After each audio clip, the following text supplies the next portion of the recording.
Hi, my name is Pat Sullivan, Superintendent for the Medford School District, and I'm here to give a brief wrap-up of last Thursday's meeting. The first item on the agenda was to discuss our food service program. As a lot of you probably know, we did hire Tahar, which is an outside food service vendor. We hired them to come in and run our program this year. We're off to a pretty good start. With any change, though, there are some issues that we're working through. We talked a lot about portion sizes at our meeting on Thursday. At the high school, there is some issues with portion sizes, and I shared with the board, reminded the board that we knew that was coming.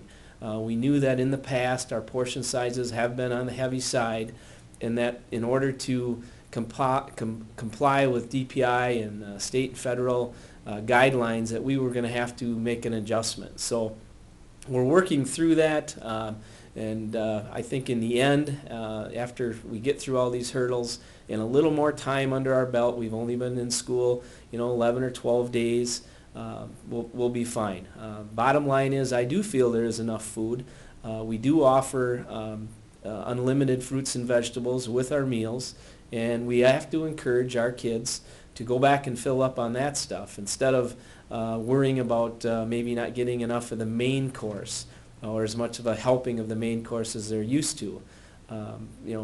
If a child or if a student does want a second entree, a second main entree, the difference is that they'll have to pay for that. And that second entree is usually at about $1.50. So we're looking first and foremost at the health and nutrition of our students, and secondly, we know that we've lost $20,000 a year the last 2 years, and so we could not continue to put out as much food for the price that we were charging. We talked about our fund equity. Basically, every school district has money in their savings account, money that they save over years, and by law you have to designate those funds to certain categories. So every year you look at the money that you have in your, I'll call it a savings account, or our fund balance, and we did designate that. We designated it for future retirement payments that we'll have to pay. We also designated money for the possibility of expanding our gymnasium or our facilities at the high school, and also for the possibility of having to build or repair our current pool. Curriculum Connection, Laura Lundy, our curriculum director, always presents that. This month she focused on the first freshman only day that we did this year. Again, what we did was we had the sophomores, juniors, and seniors stay home on the first day of school. We just had the freshmen in, and they were given a day-long orientation to help them transition from the middle school into the high school.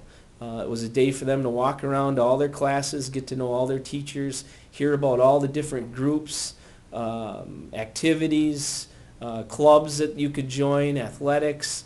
And again, it was just a way for the freshmen to better assimilate into their new surroundings, and that day was successful. We will tweak it like a lot of new programs, but we will continue to have freshmen come in and the sophomores and juniors and seniors stay home on the first day of school. I gave a report on enrollment, and that was a good news. Last year in September, we had 2,091 students district-wide. This year in September, we have 2,136 students district-wide, so we are up 45 students. And obviously, that's a good thing because state funding is tied to enrollment. So we'll see a bump in our state funding. But you don't see it all in 1 year. They do a 3-year rolling average on your enrollment, but nonetheless, having an increase 1 year does help your funding.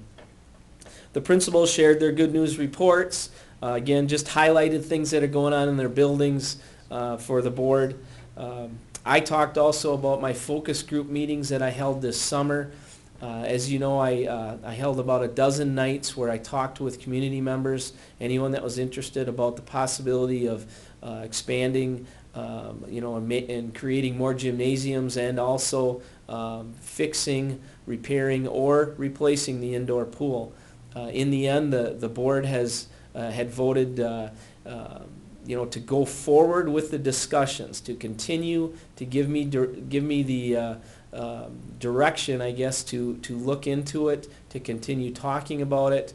I am going to look at creating a capital campaign fund or a capital campaign committee to hopefully raise some money through donations from groups, individuals, businesses, wherever we can, to see if there's some interest out there in that, and then eventually come back to the board maybe 6 months from now, maybe a year from now, and have some money that has been donated, and then the board would talk about whether or not they would want to go to referendum to expand their facilities at the high school.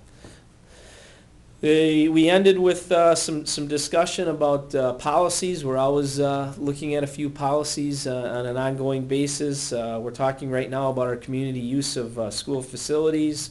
We looked at our student harassment, our bullying policy, and that was pretty much the end of the evening. Our next board meeting, obviously, will be in October, and I'll be back to give you a review of that as well. Thanks, and have a great day.